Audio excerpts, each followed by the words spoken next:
Resilience profiling is a completely different approach to gathering information from people at local level to that's been used in Views from the Frontline in the past. In that case, the questionnaires were based on an external framework, the HIOGO framework for action on disaster reduction, and on indicators which in turn produced questions which could be quite technical and lengthy because they needed to relate to that external framework. And as we looked at the data, we found that the broad picture we got was incredibly useful, but the detailed responses in many cases seemed to suggest that people were either not finding the questions relevant or didn't have access to the answers to those questions. For example, questions about local government, where people often are quite disconnected from local governance processes and not able to say much other than to express possibly their frustration with them. So the concept of resilience profiling has two key components to it. The first is that it considers all the aspects of people's local experience that affect their progress and their sustainability. That's why we refer to it as resilience profiling rather than risk profiling. The second aspect is that it's based on people talking about their own experience in their own terms. So this makes it very different from the previous surveys we've conducted. So let's take those two aspects and consider how they work. First of all, resilience profiling. The way that we achieve this is by conducting the survey through a simple conversation, and the survey recording document reflects that conversation. It's far simpler than previous surveys were. And the conversation takes 4 steps to it. It starts by asking individuals what they feel are the threats which they're most concerned to take action on or to see action taken on. The threats which have the highest priority for them. These may often be different to those which an external observer would consider most important. In a particular example, in Southeast Asia, communities were asked about the regular flooding they experienced, and they said this isn't a disaster, this is part of the natural cycle here. It maintains the fertility of the fields, we know how to deal with it. So whilst an outside observer might have put down seasonal flooding, the local community didn't.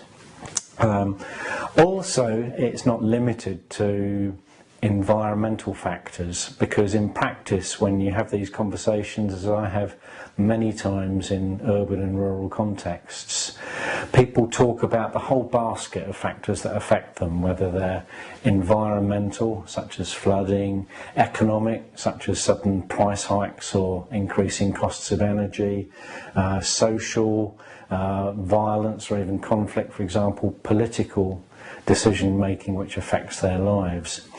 And so the conversation starts by getting people to talk about that and then to agree what they regard as the top 5 priorities in terms of threats. And then for each of those threats we ask 3 further questions. Firstly, what's the impact of that threat on you? How does it affect your life and how does it impede your progress? What can you, your household or your community do? What action can you take? What actions have you taken? This question reveals the local capacities that are in place, sometimes very substantial, to take action to address the threats they face. The final question concerns the barriers that people face. And those barriers will tend to reflect what we call underlying causes, factors which are outside their control. For instance, decision making at national level, economic changes at national level, the many things which they have very little influence over but which influence their lives. These questions taken together, and the words may change to make them appropriate in a local context. We might, for example, talk about consequences rather than impacts. These kind of things need to be locally adapted. But the overall conversation is the same, and it's recorded on a very simple recording sheet in plain language, in the words that people use to express what they have to say. So this is very different to getting them to answer a fixed question and to tick boxes, the kind of things we've done before. And that data can then be analysed through a qualitative analysis process, which is based on identifying responses which are similar and what we call coding those responses, and that enables us to provide quite a powerful analysis.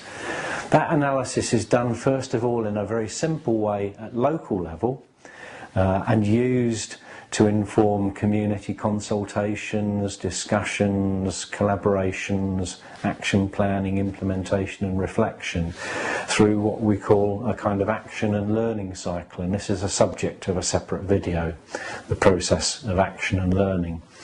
The information's then gathered together to form national reports which present what we call resilience dashboards, showing where there is progress, where there are barriers, where capacities can be built, where particular threats have a high priority. The kind of practical information that can enable decision makers to turn their policies into really effective and strategic implementation.